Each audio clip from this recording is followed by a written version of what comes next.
దీన్ని బట్టి హరీష్ రావు నీ నైతిక ఓటమిని అంగీకరించమని చెప్తా ఉన్నాను. సిద్దిపేటలో ఆయన కంటే మాకు ఎక్కువ ఓట్లు వస్తున్నాయని చెప్పి రాత్రి నుంచి సర్పంచుల్ని ఎంపీటీసీలని బీఆర్ఎస్ లీడర్లని పిలుచుకొని ఒక్కొక్కరికి డబ్బులు ఇచ్చి డబ్బులు పంచుతున్నాడనే విషయాన్ని డిఎస్పీ సిద్దిపేటకి చెప్పినా సిపి సిద్దిపేట గారి దృష్టికి తీసుకొచ్చినా నామకే వస్తే చూసి చూడనట్టు చేస్తూ ఉన్నారు తప్ప ఎక్కడ కూడా పనిచేస్తున్నట్టు కనబడతలేదు. భారతీయ జనతా పార్టీ కార్యకర్తలకి నాయకులకి ఈ సందర్భంగా నేను చేసేటువంటి అప్పీల్, వాళ్ళు ఎన్ని కుట్రలు చేసినా ఇద్దరు కలిసి పనిచేసినా మనల్ని ఓడించలేరు. కాబట్టి సమయమనాన్ని కోల్పోకండి. రేపు సాయంత్రం బ్యాలెట్ బాక్సులు సీల్ అయ్యేంత వరదాకా సమయంతో ఉండండి అని చెప్పి ఈ సందర్భంగా తెలియజేస్తూ పోలీస్ అబ్జర్వర్ గారికి, ఎన్నికల రిటర్నింగ్ అధికారి గారికి, ఎస్పీ మెదక్ గారికి, అదే రకంగా జనరల్ అబ్జర్వర్ మెదక్ లోక్సభ గారికి ఈ సందర్భంగా రాతపూర్వకమైనటువంటి ఫిర్యాదుల్ని అందజేయడం జరిగింది.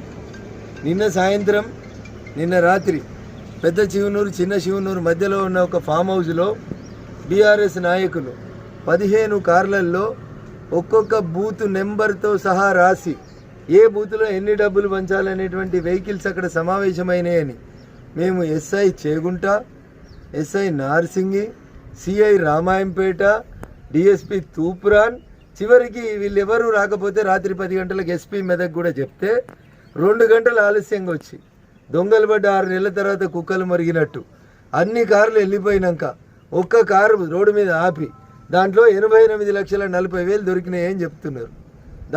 దాంట్లో దొరికిన కవర్లలో ఒక్కో కవర్ ఏ బూత్ది, ఎన్ని పైసలు పంచాలి ఆ బూతులు అనేది కూడా కేటగిరికల్గా రాసి ఉంది. అవి బీఆర్ఎస్ పార్టీ ఎంపీ అభ్యర్థి వెంకటరామరెడ్డి గారికి సంబంధించిన డబ్బులని వాళ్ళు అక్కడ దొరికిన వాళ్ళు సమావేశమైన వాళ్ళందరూ బీఆర్ఎస్ పార్టీ నాయకులని చెప్తుంటే కూడా వాళ్ళ మీద కేసులు లేవు, పట్టుకురావట్లేదు. వాళ్ళు సమావేశమైన ఫామ్ హౌస్లో ఒక సీసీటీవీ ఫుటేజ్ ఉంది.